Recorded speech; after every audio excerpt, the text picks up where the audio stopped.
اسی مقام پر کہہ دیتا کہ رسول ان سے کہو تم اپنی کتاب لے آؤ، ہم اپنی کتاب لے آتے ہیں۔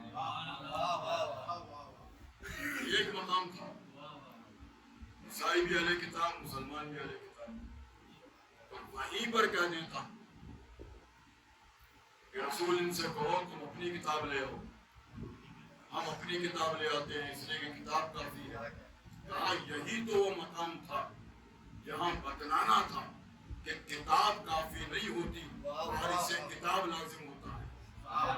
اللہم صلی علی محمد و آل محمد۔ ما كنت تدري ما الكتاب ولا الإيمان ولكن جعلناه نورا نهدي به من نشاء من عبادنا۔ تم نہ کتاب کو جانتے تھے نہ ایمان کو جانتے تھے، اسے جنمانے کے لیے، اسے سمجھانے کے لیے ہم نے ایک نور کو بنایا۔ معصوم نے اس آیت کی منزل تفسیر پر ارشاد فرمایا، اس آیت میں نور سے مراد علی ابن ابی طالب ہے۔ اللہم صلی علی محمد و آل محمد۔ تفسیر کیے میرے پانچ امام، امام محمد باقر علیہ السلام۔ اللہم صلی علی محمد و آل محمد۔ یہاں اس آیت میں نور سے مراد کہ جس نور کے ذریعے اپنے بندوں میں جس کی ہدایت چاہتا ہے، جس کے ذریعے سے وہ کتاب کو سمجھانا چاہتا ہے، جس کے ذریعے سے وہ ایمان کو پہچانوانا چاہتا ہے۔ امام نے کہا اس نور سے مراد علی ابن ابی طالب ہے۔ یہی تو وجہ تھی کہ رسول نے فقط اپنے نور ہونے کا ذکر نہیں کیا، کہا میں اور علی ایک نور سے ہیں۔ ہمارے شباشو کی وجہ سے میں کسی تفسیر میں نہیں جانا چاہتا، ورنہ میرے پیش نظر وہ حدیث نور ہے جو بہت طویل ہے، جس میں پیغمبر نے بیان کیا ہے کہ ایک نور بنایا اور اس نور کے کتنے حصے کیے اور کن کن حصوں سے کیا کیا بنایا، پھر کسی منزل فکر میں تو کہا کہ نور ہم نے بنایا جس کے ذریعے ہم کتاب سمجھانا چاہتے ہیں، جس کے ذریعے ہم ایمان پہچانوانا چاہتے ہیں۔ اسی لیے پیغمبر نے فقط اپنی نورانیت کا ذکر نہیں کیا، کہا میں اور علی ایک نور سے۔ اس منزل پر رک کے فقط اتنا پوچھا کہ اس حدیث پیغمبر کے بعد علی کی تعریف کیا ہوگی، کہ میں اور علی ایک نور سے۔ اس حدیث پیغمبر کے بعد آپ علی کی تعریف کیا کریں گے، علی کا تعارف کیا کریں گے؟ علی کی تعریف اس حدیث پیغمبر کے بعد یہ ہے کہ علی نام ہے جزو نور محمد کا۔ علی نام ہے جزو نور محمد کا، اور 1400 سال کے بعد اہل سائنس نے بھی یہ طے کیا کہ کسی بھی شے کے جز اور کل کے درمیان میں خصوصیت کا فرق نہیں ہوتا، ہو تو یہ کرو، اور صاف کا فرق نہیں ہوتا۔ پہاڑ میں جتنی خصوصیت ہے وہ سب اس کے باریک سے ذرے میں موجود ہے۔ لکڑی اپنے پورے وجود میں جتنی خصوصیت کی مالک، لکڑی کے مہین سے ذرے میں وہ ساری خصوصیت موجود ہے۔ لوہا اپنے وجود میں جتنے اوصاف کا مالک، اس کے باریک سے ذرے میں وہ ساری خصوصیت موجود ہے۔ تو 1400 سال کے بعد اہل سائنس نے یہ طے کیا کہ کسی بھی شے کے جز اور کل میں خصوصیت کا فرق نہیں ہوتا، اوصاف کا فرق نہیں ہوتا۔ شاید یہی وجہ تھی کہ جب نور کا ایک ٹکڑا ہجرت کر گیا اور دوسرا بستر پہ سوتا رہا تو ساری رات کفار نہ پہچان سکے کہ علی سو رہے ہیں۔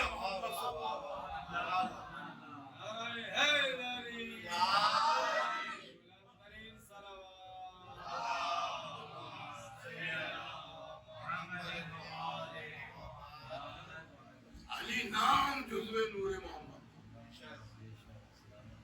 ایسی منزل پر علامہ نعمت اللہ جلائی ہستی ہے.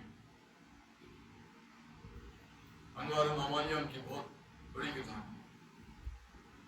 سوال ایک ذمہ داری. علامہ نعمت اللہ جزائری ایک واقعے کو نقل کیا. یہ بھی بڑا طویل واقعہ ہے, اسے بھی خلاصۃً پیش کریں. کہا کسی منزل فخر پہ جبریل امین پیغمبر کے پاس آئے اور اپنے نورانی ہونے کا ذکر کیا کہ اللہ نے مجھے نور سے خلق کیا. پیغمبر نے مسکرا کے کہا جبریل ہم بھی نور ہیں, ہم بھی نور. اب کوئی پوچھے مجمع سے اٹھ کے کہ کیا جبریل کو نہیں پتا تھا کہ رسول نور ہے؟ تو پتا تو جب ہو جب جبریل کا وجود محمد کے وجود سے قبل کا ہو. اس کا وجود ہی محمد سے قبل کا نہ ہو, حقیقت محمد کو کیا جانے. کہا جبریل ہم بھی نور ہیں. نعمت اللہ جزائری لکھتے ہیں کہ کہنے کو تو کہہ دیا پیغمبر اکرم نے کہ جبریل ہم نور ہیں, لیکن وہ جبریل جو رسول کو پیکرے بشری میں دیکھ رہا ہوں. تو جو ذریعہ اور یہ لفظ بشر کی بھی تشریح وغیرہ لوگ نہ سمجھ سکے کہ بشر ہے کیا. قرآن کے آیت ہے قُلْ إِنَّمَا أَنَا بَشَرٌ مِثْلُكُمْ يُوحَىٰ إِلَيَّ. کہہ دو کہ رسول میں تو بس تمہاری طرح کا بشر. یہی وہ آیت ہے جس کو لے کے دنیا بہنتی اور رسول کو اپنے جیسا سمجھے کہ دیکھیں قرآن میں لکھا. اگر لفظ بشر سمجھ میں آ جاتا تو سارا مسئلہ ہو جاتا. پھر کبھی بشریت پیغمبر پر گفتگو ہوگی جس لفظ بشر کی تشریح کریں گے ہمارے کے ساتھ کہ لفظ بشر کے معنی ہی لوگ نہیں سمجھے لفظ بشر ہے کیا. تو جو کہ جبریل ہم بھی بشر ہم بھی نور ہیں, کہنے کو تو کہہ دیا.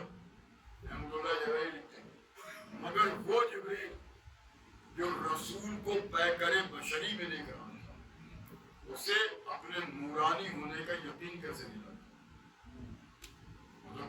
پیکرے بشری میں دیکھ رہا کہ ایسے میں علی ابن ابی طالب آتے ہوئے نظر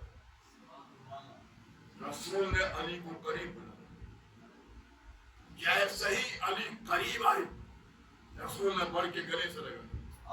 اس گلے سے لگانے کے ساتھ امامت کی پیشانی نبوت کی پیشانی سے مس ہو گئی. اور جیسے ہی علی کی پیشانی رسول کی پیشانی سے مس ہوئی ایک نور ایسا ساطع ہوا کہ جبریل کی بھی آنکھیں دیکھنے سے عاجز آ گئی. پوچھا جبریل اس نور کو پہچانتے ہو؟ یا رسول اللہ یہ نور تو وہی ہے جو عرش پہ نظر آتا تھا. تو مجھے کہنے کا حق ہے کہ جب تک علی نہ آ گئے اس وقت تک شاید رسول بھی جبریل کو اپنے نورانی ہونے کا یقین نہ دلا سکے. اسی لیے میں کہتا ہوں کہ جب تک دنیا علی کے وسیلے کے بغیر محمد کو دیکھتی ہے محمد بشر نظر آتے ہیں, جب علی کے وسیلے سے دیکھتی ہے محمد نور نظر آتے ہیں.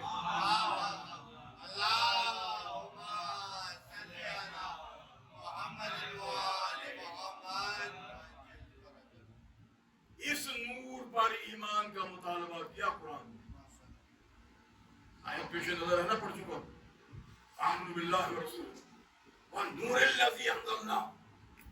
اللہ پر ایمان لاؤ, اس کے رسول پر ایمان لاؤ اور اس نور پر جسے ہم نے نازل کیا. اور فقط ایمان نہیں لانا, بلکہ ایسا ایمان لانا جو ایمان لانے کا حق. اس لیے پیغمبر نے مخاطب کر کے کہا معاشر الناس آمنوا باللہ ورسولہ والنور الذی انزل معہ من قبل ان نطمس وجوہا فنردوها علی ادبارہم. پیغمبر نے ارشاد فرمایا معاشر الناس آمنوا باللہ ورسولہ والنور الذی انزل معہ من قبل ان نطمس وجوہا فنردوها اللہ پر ایمان لاؤ. تو آیت تھی قرآن کی ہے, پیغمبر کے جملے توجہ بتائیے. لوگوں اللہ پر ایمان لاؤ, اس کے رسول پر ایمان لاؤ, نور الذی انزل معه, اور اس نور پر ایمان لاؤ جو رسول کے ساتھ نازل ہو. کب لاؤ؟ من قبل ان نطمس وجوہا فنردوها علی ادبارها, اس سے پہلے ایمان لے آؤ کہ تمہارے چہرے بگاڑ نہ دیے جائیں. اس سے پہلے ایمان لے آؤ کہ تمہارے چہرے بگاڑ نہ دیے جائیں. اب دشمن آل محمد کے چہرے پہ پھٹکار برسے تو حیرانی کیا ہے؟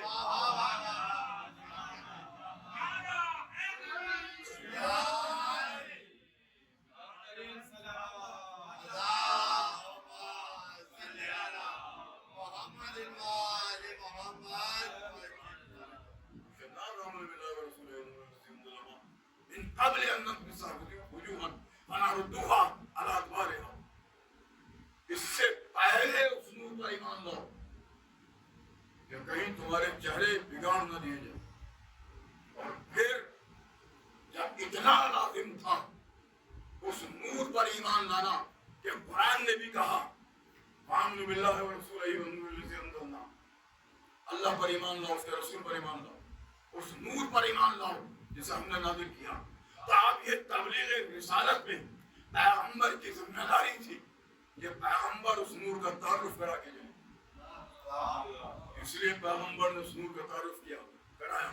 کماشا الناس النور من اللہ عز وجل فیہ ثم مسلوک فی علی ثم فی النسل منہ الی القائم المہدی دربار محمد.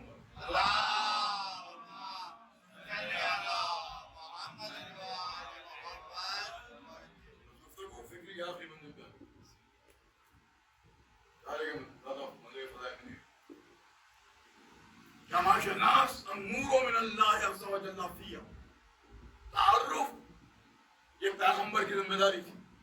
اس لیے ذمہ داری تھی کہ قرآن نے نور پر ایمان کا مطالبہ کیا, ایسے ہی جیسے اللہ پر ایمان کا مطالبہ کیا, ایسے ہی جیسے رسول پر ایمان کا مطالبہ کیا, اسی طرح نور پر ایمان کا مطالبہ کیا. اور ایک ہی آیت پہ کیا.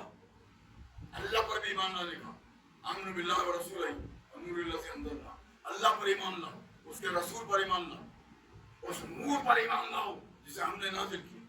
تو اس نور کا تعارف یہ پیغمبر کی ذمہ داری تھی. اس لیے دنیا سے جانے سے قبل اس نور کا تعارف کرایا. ماشاء الناس النور من اللہ عز وجل فیہ ثم مسلوک فی علی ثم فی النسل منہ الی القائم المہدی. سنو, وہ نور اللہ کی طرف سے مجھے عطا, مجھ سے علی میں گیا, علی سے نسل علی میں قائم آل محمد تک گیا. اب سمجھ میں آیا کہ امامت کا سلسلہ وہ ہے کہ جس پر ایمان لانے کا مطالبہ قرآن نے کر کیا. یہ کہہ کے کیا کہ اس نور پر ایمان لاؤ. تو رسول نور سلسلہ امامت بس ربط وسائب کے لیے کسی جملے کی ضرورت ہے. قرآن نور, رسول نور, سلسلہ امامت نور. اگر تم جیسے بشر ہوتے تو کٹا ہوا سر نو کے نیزہ پہ تلاوت نہیں کر سکتا. حسین ابن علی نے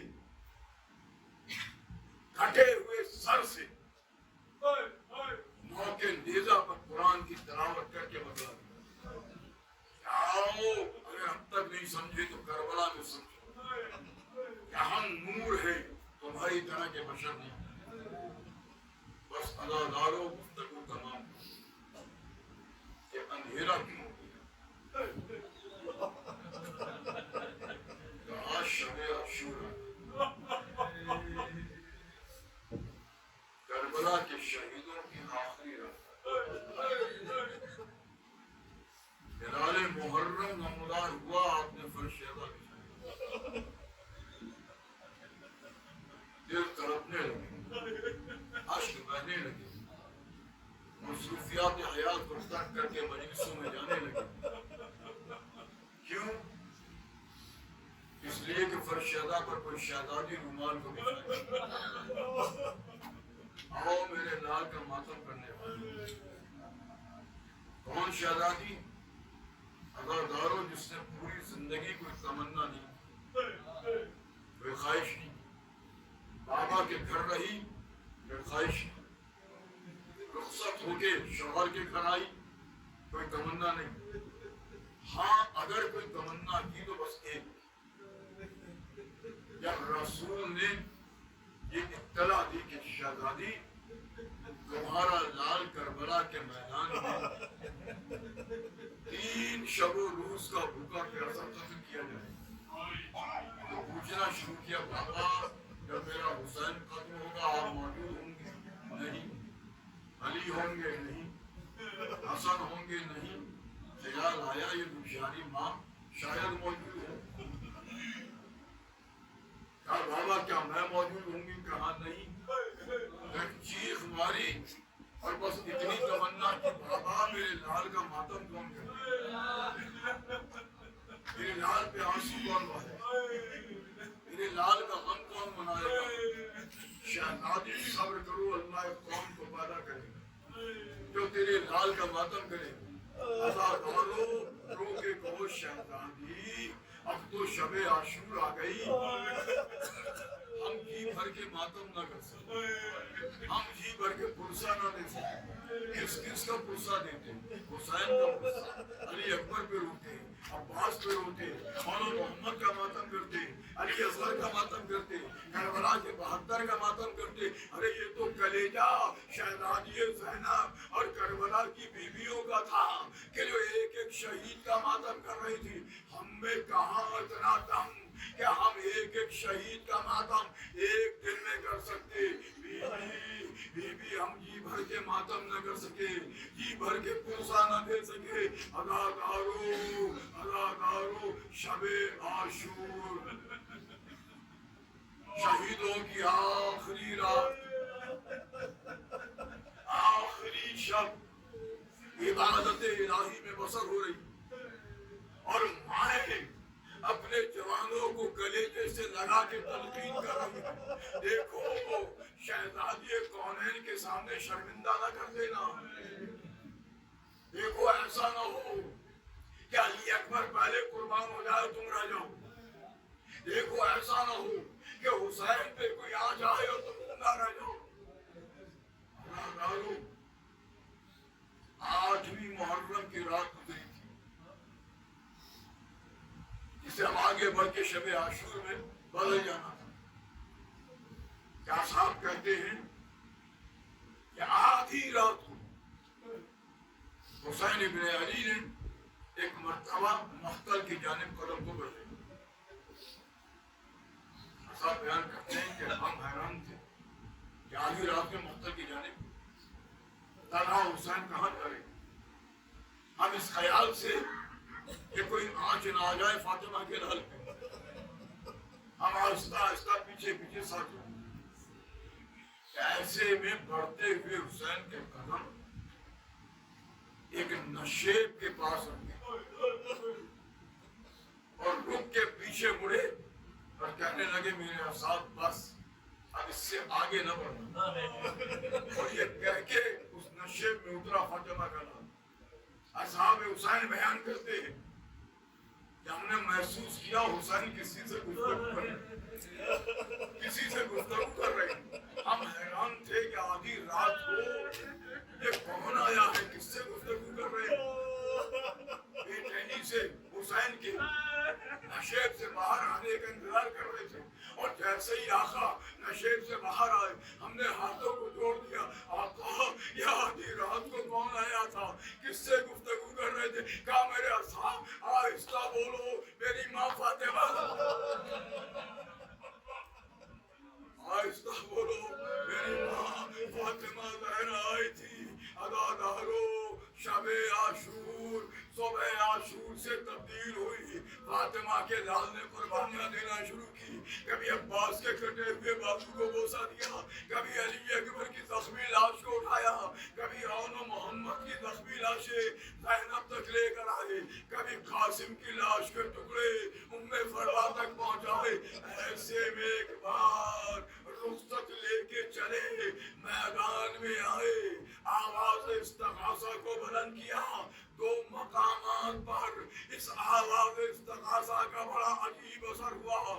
ایک تو نہر کے کنارے شاید کوئی لاشا پڑا گیا، آقا غلام حاضر ہے مگر موت سے مجبور ہے، اور دوسرا اثر یہ ہوا کہ خیموں سے بیویوں کے رولے کی آواز آئی۔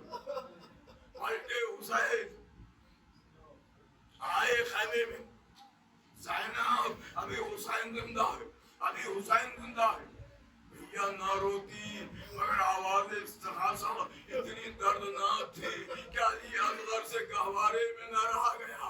کہا کہاں ہے، کہاں مار دیا ہوش میں۔ حسین نے قدم کو آگے بڑھایا، میں کہوں گا رباب علی اصغر کو حسین کی آغوش میں نہ دینا۔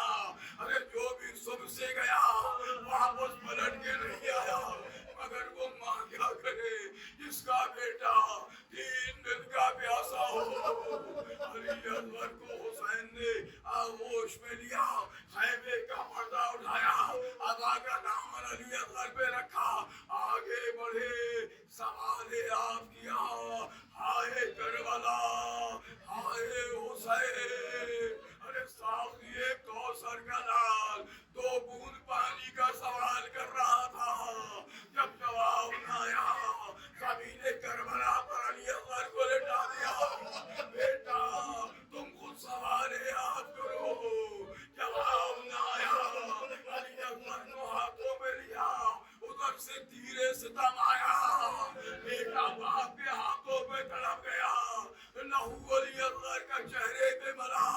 اسی طرح نانا کی زیارت کو جاؤں گا، آئے خیمے میں علی اکبر کا لاشا بھی لائے، عباس کے کٹے ہوئے بابوؤں کو بھی بوسہ دیا، اور محمد کی لاشیں بھی لائے، قاسم کی لاش کے ٹکڑے بھی لائے، مگر یہ منظر عجیب تھا، ایک ننھا سا لاشا ہاتھ پہ، حسین کی ہمت نہیں بڑھ رہی کہ تیرے خیمہ تک پہنچ جائے، اور آواز دے رباب تیرا بیٹا آ گیا۔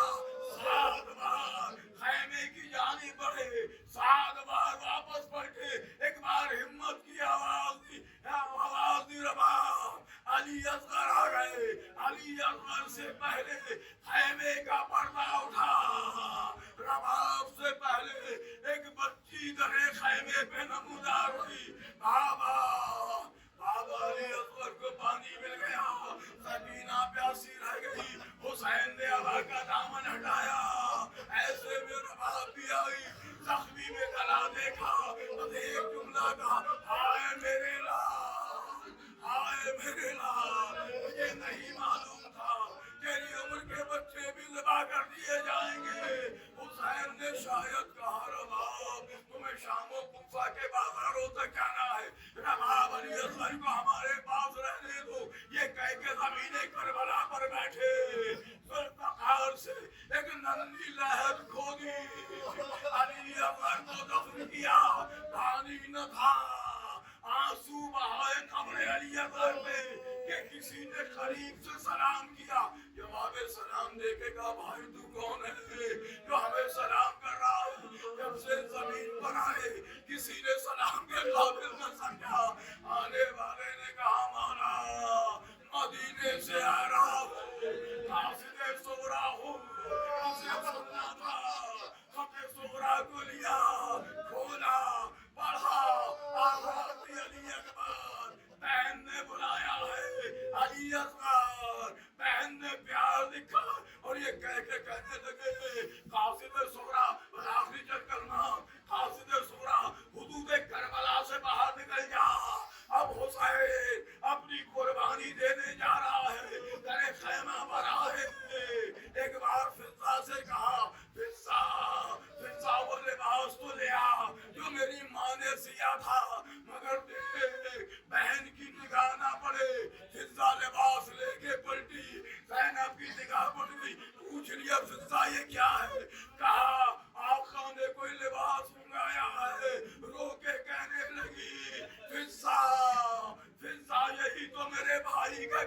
گئے.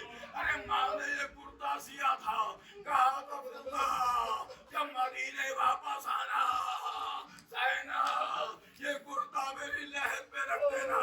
حسین تیار ہوئے, گھرے خیمہ پر آئے.